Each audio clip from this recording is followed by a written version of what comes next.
네, 안녕하세요, 여러분. 반갑습니다. 네, 오늘은 미움받을 용기라는 책 두 번째 시간입니다. 제가 이 책을 얘기를 해드리려고 하다 보니까 어떻게 보면 좀 부담이 돼서 진도가 잘 안 나가더라고요. 미움받을 용기라는 책의 내용은 좀 이해하기 어려운 부분도 많이 있고, 좀 어떻게 보면 극단적이라고 할 수 있는 그리고 원론적이라고 말할 수 있는 부분이 많이 있어서 잘 소화해서 얘기를 해드리고 싶은 욕심이 생기다 보니까 쉽사리 진도가 안 나가더라고요. 네. 오늘을 마지막으로 이 책에 대한 소개는 끝내도록 하겠습니다. 네. 자, 먼저 이 책의 두 번째 장입니다. 두 번째 장의 내용은 모든 고민은 인간관계에서 비롯된다 라는 제목을 가지고 있습니다. 네, 아들러에 의하면 아들러의 철학을 설명하고 있는 이 책의 화자인 철학자에 의하면 자기 자신의 단점만 보이는 것은 나 스스로가 나 자신을 좋아하지 말자라고 결심했기 때문이라고 합니다. 네. 사람에게는 누구나 장점과 단점이 있죠. 물론 누가 보기에도 뭐 공부도 잘하고 외모도 좋고 여러 가지 장점이 많은 사람이 있는가 하면 특별한 장점이 쉽사리 보이지 않는 사람도 있을 수는 있습니다. 물론 일반적인 관점에서 그런 경우가 있을 수가 있죠. 그렇지만 아들러에 의하면 사람이 자기 자신의 단점만 보이는 것은 자기 자신의 단점에만 주목하기 때문이다 라고 합니다. 예를 들어 이런 게 있죠. 예를 들면 자기가 자기 인생에 만족하지 못해요. 그래서 뭔가 시험을 치는데 이 시험에만 합격하면 장밋빛 인생이 펼쳐질 것이다. 아니면 내가 직업을 바꾸면 만사가 술술 풀릴 것이다. 이런 식으로 외부적인 환경에 약간 희망을 기대고 뭔가만 바뀌면 내가 잘 살 수 있을 텐데 라는 생각을 하는 경우가 많죠. 하지만 보통 그런 것들이 이루어져도 뭐 하나 달라지지 않은 경우가 사실 많습니다. 자기 자신은 그대로니까요. 물론 외부적인 환경이 바뀌어서 행복감이 늘어나고 이런 경우가 있을 수 있지만 근본적으로는 사람은 바뀌지 않는다. 이게 이제 아들러의 입장입니다. 그래서 증상이나 상황을 고치려고 할 것이 아니고 지금의 나를 일단은 있는 그대로 받아들이고 결과가 어떻든 간에 앞으로 나아갈 용기를 가지자. 자기 자신에게 용기를 부여하고 나 자신을 일단 받아들인 다음에 앞으로 나아갈 수 있게 해야 된다. 라는 것이 이제 아들러의 입장입니다. 자, 그래서 사람이 자기 자신의 단점에만 주목하고 스스로를 좋아하지 않는 것은 어떻게 다르게 해석을 해보면요. 남에게 미움을 사고 인간관계 속에서 상처받는 것을 지나치게 두려워하기 때문이래요. 네, 일견 그럴싸하죠. 네. 사람이 자기 단점에 주목하고, 그죠? 그 다음에 나는 뭐 예를 들어 어떠어떠해서 성격이 남들이 좋아하지 않아서 뭐 사람 사귀기가 힘들어.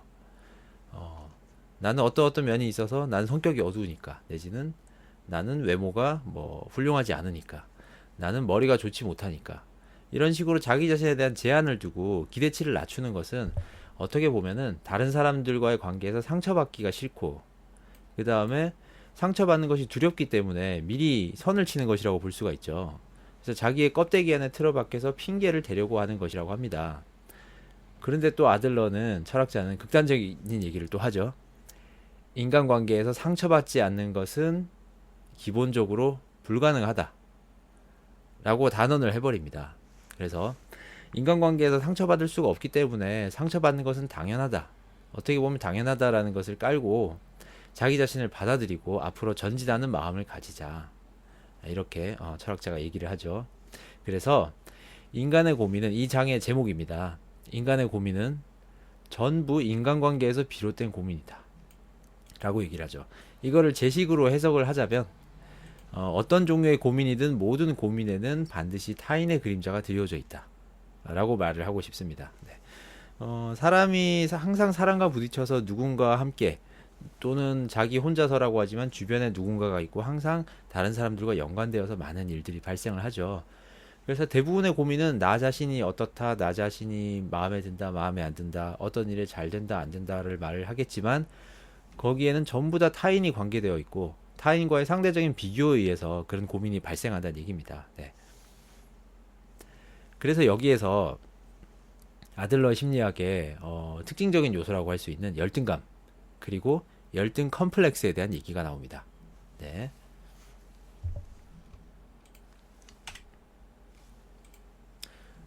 자, 열등감은요, 아들러에 의하면 전부 다 객관적 사실이 아닌 주관적인 해석이래요. 네. 이걸 좀 바꿔서 얘기를 해볼까요? 바꿔서 얘기를 하자면 모든 가치 평가의 기준이 인간 속에서 생성된다. 이렇게 볼 수가 있겠죠. 네. 그러니까 어떻게 얘기하면 열등감이란 것은 전부 다 다른 사람들과의 나 주변 혹은 내가 생각하는 어떤 사람과의 상대적인 비교에 의해서 생성된 것입니다. 그러다 보니까 모든 가치 평가의 기준이 인간 속에서 생성이 되고 극단적으로 얘기하자면 열등감은 전부 다 주관적인 해석이라는 거죠. 네. 한번 철학자 자신에 대한 얘기를 한 부분인데 이 부분을 한번 읽어드릴게요. 철학자가 얘기를 합니다. 내 키는 155cm일세. 아들러도 나와 비슷했다고 하더군. 내가 내 나이가 자네만 했을 때 키가 작은 것이 이만저만 고민이 아니어서 딱 20cm만 10cm만 커도 뭔가 달라지지 않을까, 더 즐거운 인생이 기다리고 있지 않을까 했지. 이 생각을 친구한테 얘기했더니 친구는 쓸데없는 소리라고 일축해버리더군. 그 친구는 이렇게 말했네. 키는 커서 뭐 하려고? 너는 사람을 편하게 하는 재능이 있잖아. 생각해보니 그렇더군. 나처럼 체구가 작으면 상대방도 경계심을 풀지. 그래서 내 체구가 작다는 것이 주변 사람에게도 내게도 괜찮은 일일 수 있구나 라고 생각하게 됐고, 즉 가치 전환을 하게 된 걸세. 이후로는 키에 관해서 더는 고민하지 않았어. 자, 이런 얘기를 철학자가 해줍니다. 어떻게 보면 굉장히 뻔한 얘기일 수도 있고, 물론 키가 작기 때문에 다른 사람들이 날 부담스러워 여기지 않기 때문에 다른 사람들에게 다가가기가 쉬웠다. 물론 사실이죠. 물론 사실인데, 이런 뿌리 깊은 열등감, 뿌리 깊은 컴플렉스가 친구의 말 한마디로 바뀌었다라고 얘기하는 건 굉장히 어떻게 보면 단편적인 얘기일 수도 있습니다. 뭐 어쨌든 이 얘기를 있는 그대로 해석을 하자면, 받아들이자면, 모든 사실에는 좋은 점도 있고 나쁜 점도 있을 수 있는데 그것을 자신이 어떻게 받아들이기 나름이다 라는 얘기가 될 수가 있겠죠. 네. 그래서요, 이 얘기는 좀 뻔한 얘기일 수도 있지만요. 네. 모든 가치 평가의 기준은 결국 인간 속에서 생성되는 것이라는 얘기입니다. 게다가 자기의 조건, 자기의 타고난 환경은 자기가 바꿀 수가 없어요. 바꿀 수가 없는 거죠. 그래서 자기가 그걸 가지고 어떻게 하느냐에 달려있다는 얘기를 하는 겁니다. 그래서 무기력한 상태에서 벗어나려는 보편적인 욕구인 우월성 추구, 그리고 이상적 목표에 아직 모자라다고 느끼는 열등감, 이런 것들은 모두 노력과 성장을 하기 위한 자극이 된다 라고 얘기를 합니다. 그래서 아들러의 심리학에서 열등감은 나쁜 것이 아닙니다. 열등감을 느끼는 것은 자기 자신을 갈고 닦고 발전시키기 위한 좋은 자극제가 될 수 있습니다. 그런데 열등 컴플렉스란 얘기를 또 해요. 자, 우리는 흔히 열등감, 열등 컴플렉스 이렇게 얘기를 하면 비슷한 개념이죠. 일반적으로 받아들이기에는. 그런데 아들러는 이 두 가지 개념을 구분을 했습니다. 열등감과 열등 컴플렉스를 구분을 하고, 열등 컴플렉스는 이러한 열등감을 변명거리로 삼기 시작한 상태를 말한다고 합니다. 네, 이 점이 포인트죠. 열등감을 자기가 느낄 수 있어요. 네, 다른 사람들과 비교에 의해서 인간관계 속에서 생성된 열등감을 느끼고 자기 발전을 위한 밑거름으로 삼을 수도 있습니다. 자극이 되는 것이죠. 그런데 이것이 열등 컴플렉스로 바뀌어버리게 되면 그것은 열등감이 자기 발전을 위한 소재로 쓰이지 않고 변명거리로 삼기 시작한다는 얘기죠. 네. 자, 그리고 무늬만 인과법칙이라는 얘기도 또 합니다. 무늬만 인과법칙이라는 것은 원래는 어떤 인과관계도 없는 것을 마치 중대한 인과관계가 있는 것처럼 스스로에게 설명하고 납득한다 라는 얘기라고 합니다. 여기 어떤 것이 있을까요?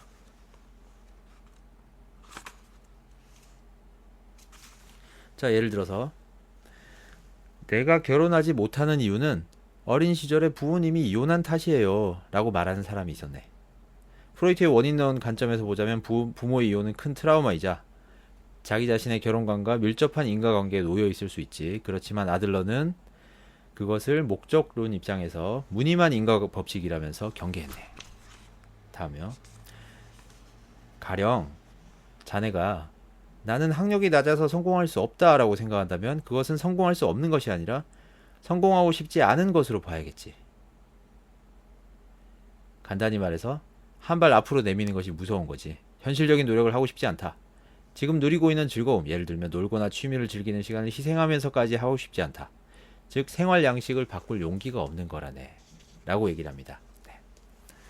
자, 사실 무늬만 인과법칙, 원래는 어떤 인과관계도 없다 라고까지 얘기를 할 수는 없겠죠. 예를 들어 실제로 통계적으로 심리학적으로 보면은 어렸을 때 가정 환경이 안 좋았던, 부모님의 사이가 안 좋았던 사람들은 원만한, 자기 스스로 성인이 돼서도 원만한 가정 생활을 할 수 있는 확률이 떨어진다고 합니다. 그리고 사실 학력이 낮은 사람이 성공하기가 쉽진 않죠. 불가능하진 않지만 분명히 인과관계가 있습니다. 있는데 아들러가 얘기하고 싶은 건 이런 것일 겁니다. 여기서 얘기하는 인과관계라는 것은 단지 유불리의 차이라는 것이죠.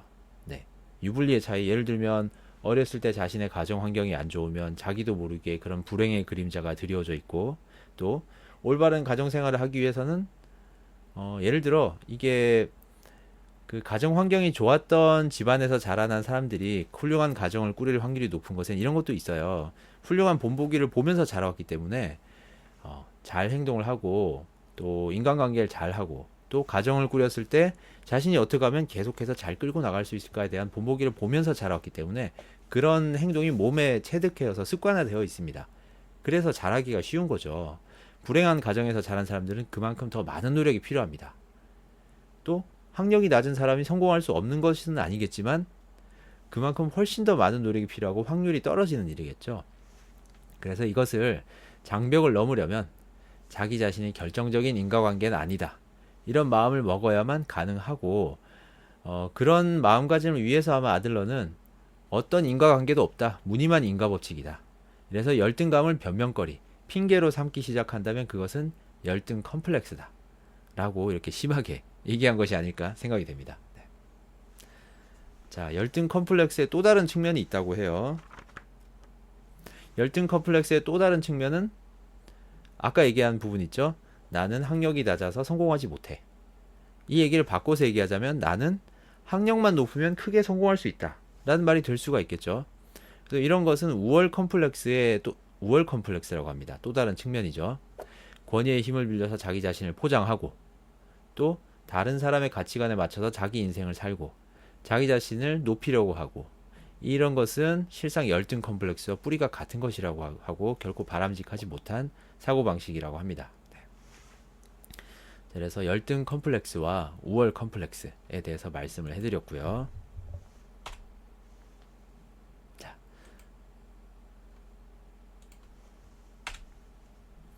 그래서 마지막으로 모든 고민은 인간관계에서 비롯된다라는 장에서 우리가 자기 자신의 단점에만 주목하지 말고 스스로를 받아들이고 앞으로 나아가자.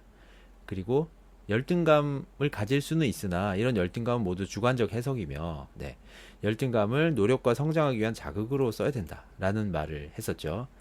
그래서 마지막으로 우월성 추구, 이것은 인간의 보편적인 욕구이고요. 자신의 발을 한 발 앞으로 내디디려는 의지이고, 또한 건전한 열등감이란 타인이 아니라 이상적인 자기 자신, 이상적인 나와 비교하여 생기는 열등감이다. 지금의 나보다 앞서 나가려는 것이야말로 가치가 있는 일이다 라고 아들러는 얘기합니다. 그래서 마지막으로 한 말이, 인간관계의 중심에 경쟁이 있으면 인간은 영영 인간관계에 대한 고민에서 벗어나지 못하고 불행에서 벗어날 수가 없다. 절대 경쟁을 하지 말고 그저 자기 자신에 비해서 이상적인 나와 비교해서 앞으로 한 발 한 발 나가자, 이런 얘기를 했습니다. 뭐 제 관점에서 보자면 이런 얘기는 어떻게 보면 경쟁이란 것을 너무 협소한 의미로 해석하는 게 아닐까라는 생각도 들어요. 아들러는 경쟁의 부정적인 부작용을 굉장히 우려한 것이겠죠. 예를 들어 열등감이란 것도 아들러가 얘기한 것처럼 자기 자신의 발전을 위한 자극과 밑거름으로 사용하면 바람직한 것일 수도 있어요.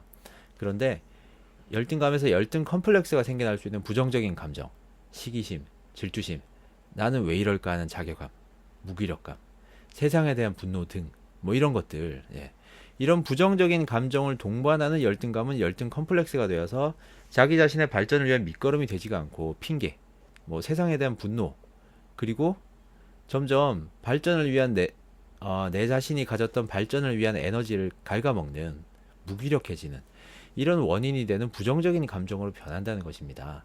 그래서 이런 것을 동반하는 경쟁을 지양하자, 뭐 이런 의미로 받아들이고 싶습니다. 경쟁이라고 해도 다른 사람과 비교를 할 수가 있죠. 다른 사람과 비교를 해서 질투하지 않고 시기하지 않고 아 정말 저 사람은 대단하구나. 저 사람의 장점을 순수하게 배우고 싶다라는 마음을 가지고 그리고 현재 나 자신이 그에 미치지 못하다는 상황도 받아들이고 조금씩 노력을 한다면 얼마든지 부정적인 감정을 배제하고 노력하는 것도 가능한 일입니다. 물론 이게 당연히 쉽진 않죠. 쉽진 않지만 네. 아들러의 심리학에서 얘기하는 다른 사람과의 비교를 절대 하지 말고 나 자신의 비교에서만 앞으로 나아가자라는 것은 그만큼 열등감이나 남과의 비교에 따라서 생기는 그런 부정적인 감정을 지양하자라는 의미로 받아들이고 우리가 이런 것을 명심해야 되지 않을까라는 생각이 듭니다. 네. 이 장에 대한 얘기는 여기서 마치겠습니다.